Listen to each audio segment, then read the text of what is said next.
The universe is all of space and time and their contents, including planets, stars, galaxies, and all other forms of matter and energy. While the spatial size of the entire universe is still unknown, it is possible to measure the observable universe. The earliest scientific models of the universe were developed by ancient Greek and Indian philosophers and were geocentric, placing Earth at the center of the universe. Over the centuries, more precise astronomical observations led Nicolaus Copernicus to develop the heliocentric model, with the Sun at the center of the solar system. In developing the law of universal gravitation, Sir Isaac Newton built upon Copernicus's work as well as observations by Tycho Brahe and Johannes Kepler's laws of planetary motion. Further observational improvements led to the realization that our Sun is one of hundreds of billions of stars in a galaxy we call the Milky Way, which is one of at least hundreds of billions of galaxies in the universe. Many of the stars in our galaxy have planets. At the largest scale, galaxies are distributed uniformly and the same in all directions, meaning that the universe has neither an edge nor a center. At smaller scales, galaxies are distributed in clusters and superclusters which form immense filaments and voids in space, creating a vast foam-like structure. Discoveries in the early 20th century have suggested that the universe had a beginning and that space has been expanding since then, and is currently still expanding at an increasing rate. The Big Bang Theory is the prevailing cosmological description of the development of the universe. Under this theory, space and time emerged together 13 billion years ago, with a fixed amount of energy and matter that has become less dense as the universe has expanded.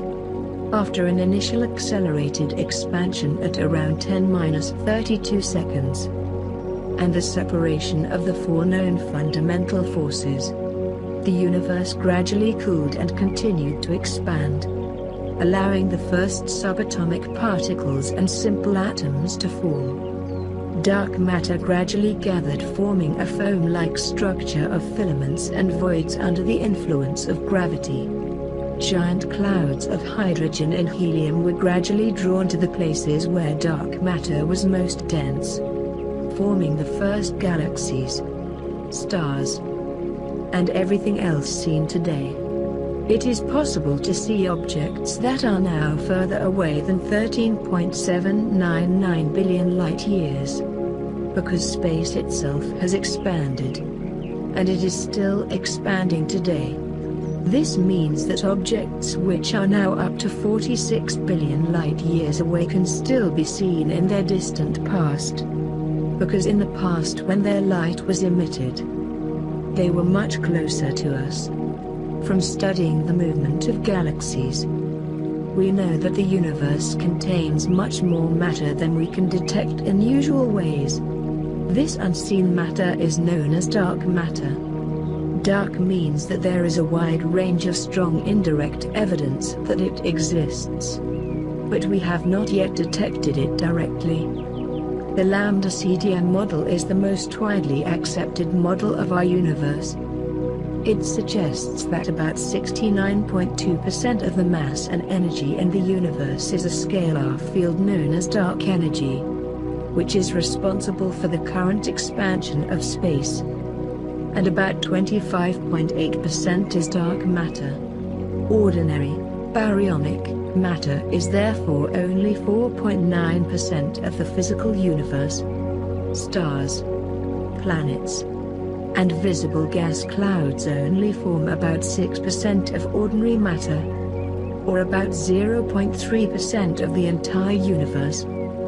There are many competing hypotheses about the ultimate fate of the universe and about what, if anything, preceded the Big Bang, while other physicists and philosophers refuse to speculate, doubting that information about prior states will ever be accessible.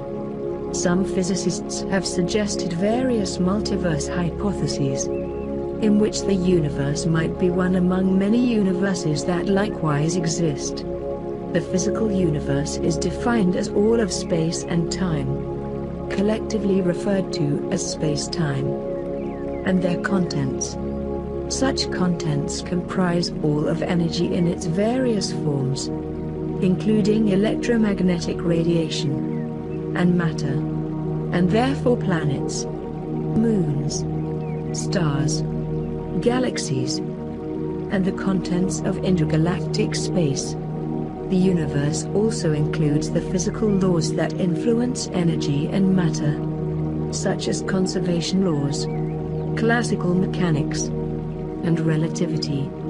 The universe is often defined as the totality of existence, or everything that exists, everything that has existed, and everything that will exist.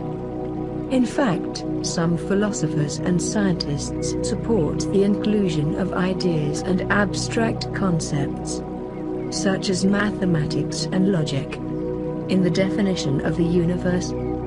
The word universe may also refer to concepts such as the cosmos, the world, and nature. The initial hot, dense state is called the Planck epoch, a brief period extending from time 0 to 1 Planck time unit of approximately 10⁻43 seconds. During the Planck epoch, all types of matter and all types of energy were concentrated into a dense state, and gravity, currently the weakest by far of the four known forces, is believed to have been as strong as the other fundamental forces, and all the forces may have been unified. Since the Planck epoch, space has been expanding to its present scale, with a very short but intense period of cosmic inflation believed to have occurred within the first 10⁻32 seconds. 39. This was a kind of expansion different from those we can see around us today, in which objects in space did not physically move. Instead, the metric that defines space itself changed. Although objects in space-time cannot move faster than the speed of light, this limitation does not apply to the metric governing space-time itself. This initial period of inflation is believed to explain why space appears to be very flat, and much larger than light could travel since the start of the universe. Within the first fraction of a second of the universe's existence, the four fundamental forces had separated.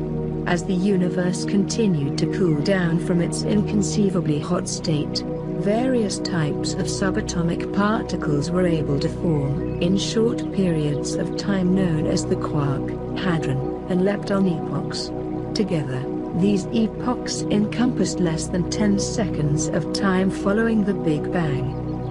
These elementary particles associated stably into ever larger combinations, including stable protons and neutrons, which then formed more complex atomic nuclei through nuclear fusion.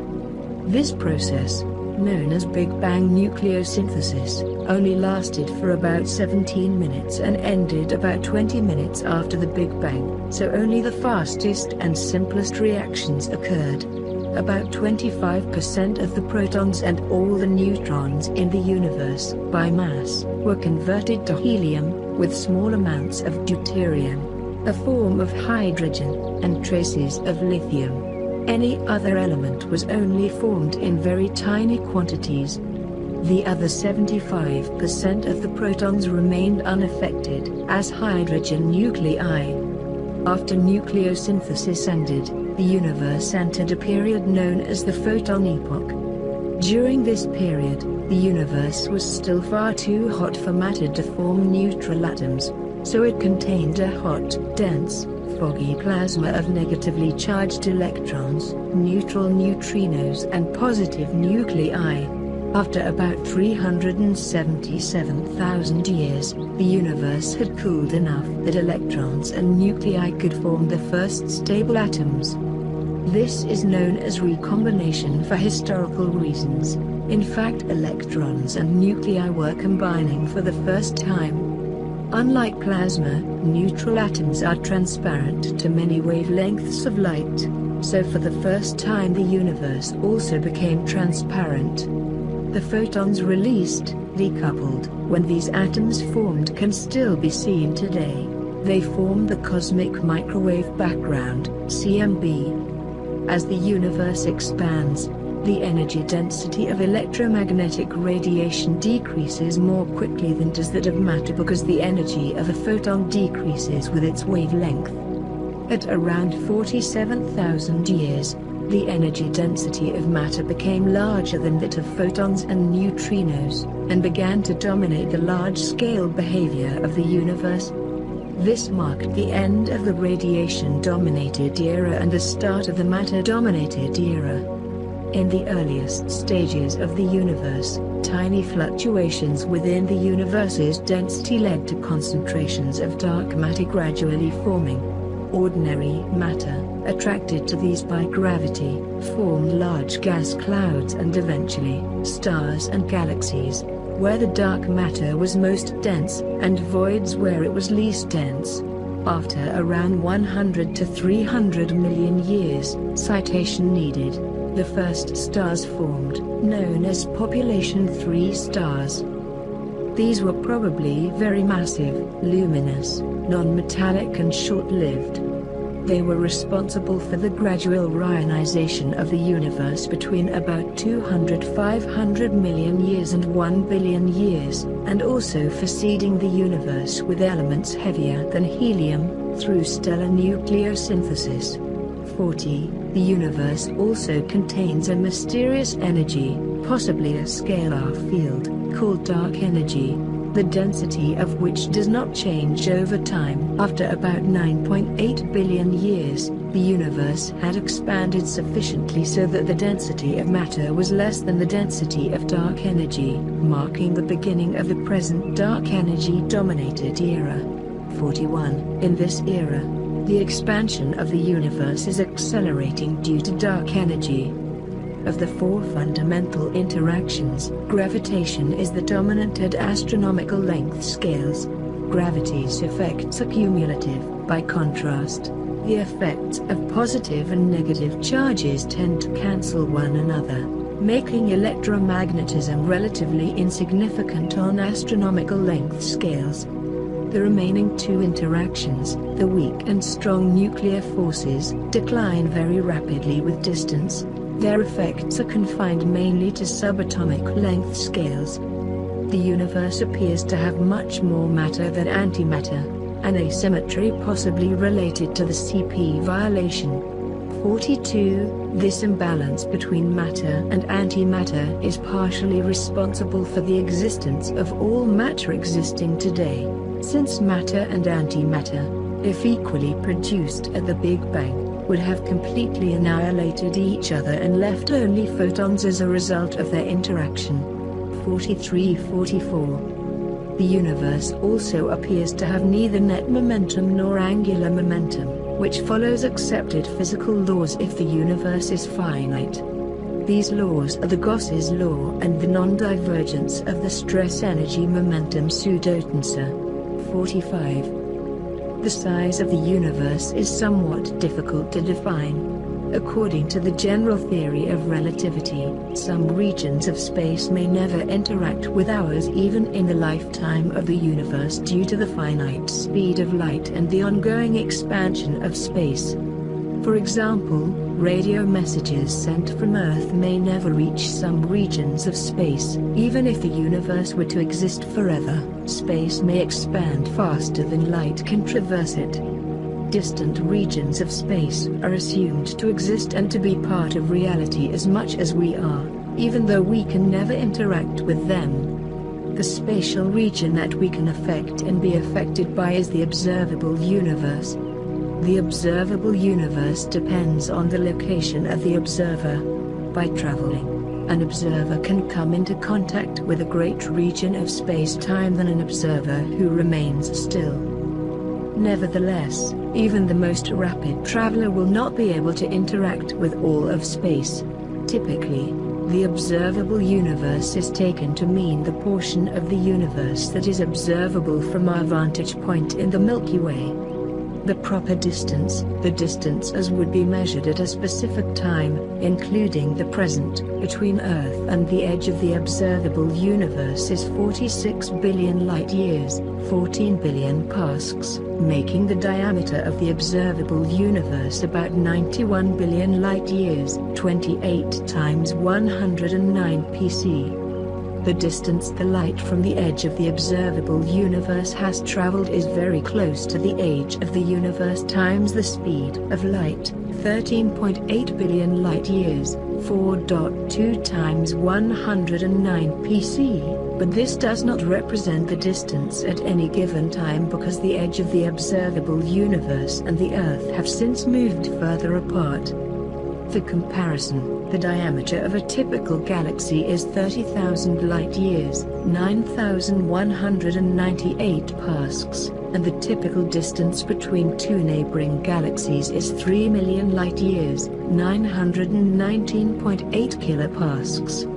As an example, the Milky Way is roughly 100,000 to 180,000 light-years in diameter, 4950, and the nearest sister galaxy to the Milky Way, the Andromeda Galaxy, is located roughly 2.5 million light-years away. Because we cannot observe space beyond the edge of the observable universe, it is unknown whether the size of the universe in its totality is finite or infinite.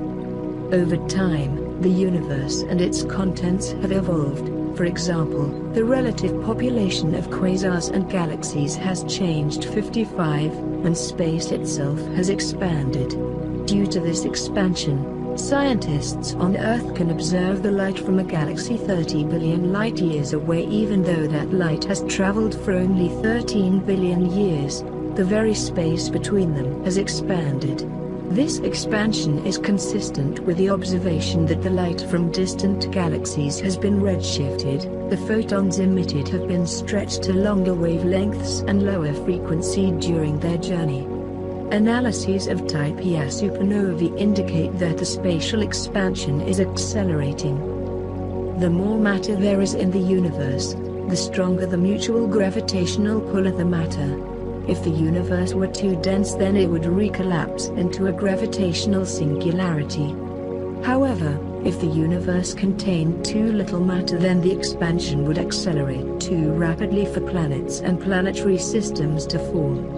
Since the Big Bang, the universe has expanded monotonically. Perhaps unsurprisingly, our universe has just the right mass density of about 5 protons per cubic meter, which has allowed it to expand for the last 13.8 billion years, giving time to form the universe as observed today. There are dynamical forces acting on the particles in the universe which affect the expansion rate.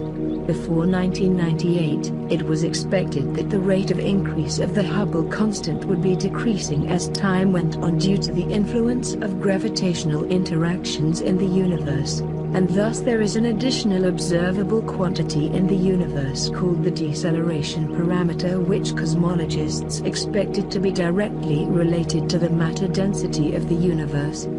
In 1998, the deceleration parameter was measured by 2 different groups to be consistent with -1 but not 0, which implied that the present-day rate of increase of the Hubble constant is increasing over time.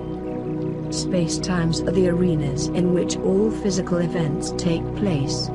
The basic elements of spacetimes are events. In any given spacetime, an event is defined as a unique position at a unique time. A spacetime is the union of all events, in the same way that a line is the union of all of its points, formally organized into a manifold. The universe appears to be a smooth spacetime continuum consisting of 3 spatial dimensions and 1 temporal, time, dimension.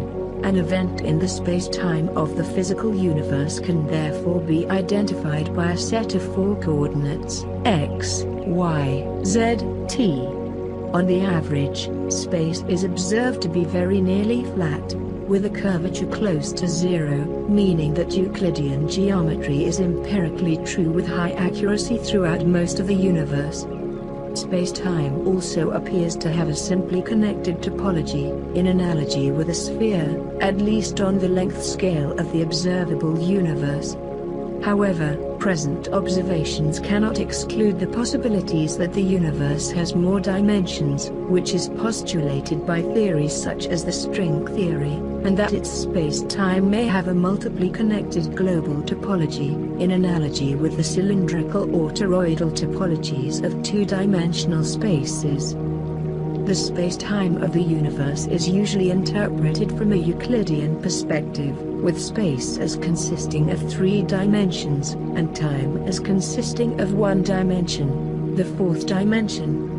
By combining space and time into a single manifold called Minkowski space, physicists have simplified a large number of physical theories, as well as described in a more uniform way the workings of the universe at both the supergalactic and subatomic levels.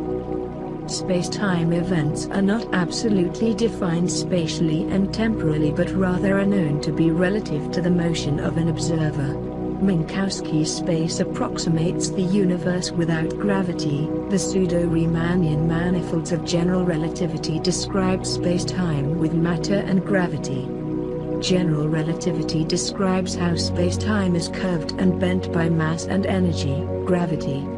The topology or geometry of the universe includes both local geometry in the observable universe and global geometry. Cosmologists often work with a given space-like slice of space-time called the comoving coordinates. The section of spacetime which can be observed is the backward light cone, which delimits the cosmological horizon. The cosmological horizon, also called the particle horizon or the light horizon, is the maximum distance from which particles can have traveled to the observer in the age of the universe. This horizon represents the boundary between the observable and the unobservable regions of the universe. The existence, properties, and significance of a cosmological horizon depend on the particular cosmological model. An important parameter determining the future evolution of the universe theory is the density parameter, omega, defined as the average matter density of the universe divided by a critical value of that density. This selects one of 3 possible geometries depending on whether omega is equal to, less than, or greater than 1. These are called, respectively, the flat, open and closed universes. Observations, including the Cosmic Background Explorer (COBE), Wilkinson Microwave Anisotropy Probe (WMAP), and Planck maps of the CMB, suggest that the universe is infinite in extent with a finite age, as described by the Friedmann-Lemaitre-Robertson-Walker (FLRW) models. These FLRW models thus support inflationary models and the Standard Model of Cosmology, describing a flat, homogeneous universe presently dominated by dark matter and dark energy. The universe may be fine-tuned. The fine-tuned universe hypothesis is the proposition that the conditions that allow the existence of observable life in the universe can only occur when certain universal fundamental physical constants lie within a very narrow range of values, so that if any of several fundamental constants were only slightly different, the universe would have been unlikely to be conducive to the establishment and development of matter, astronomical structures, elemental diversity, or life as it is understood. The proposition is discussed among philosophers, scientists, theologians, and proponents of creationism. The universe is composed almost completely of dark energy, dark matter, and ordinary matter. Other contents are electromagnetic radiation, estimated to constitute from 0.005% to close to 0.01% of the total mass of the universe, and antimatter. The proportions of all types of matter and energy have changed over the history of the universe. The total amount of electromagnetic radiation generated within the universe has decreased by half in the past 2 billion years. Today, ordinary matter, which includes atoms, stars, galaxies, and life, accounts for only 4.9% of the contents of the universe.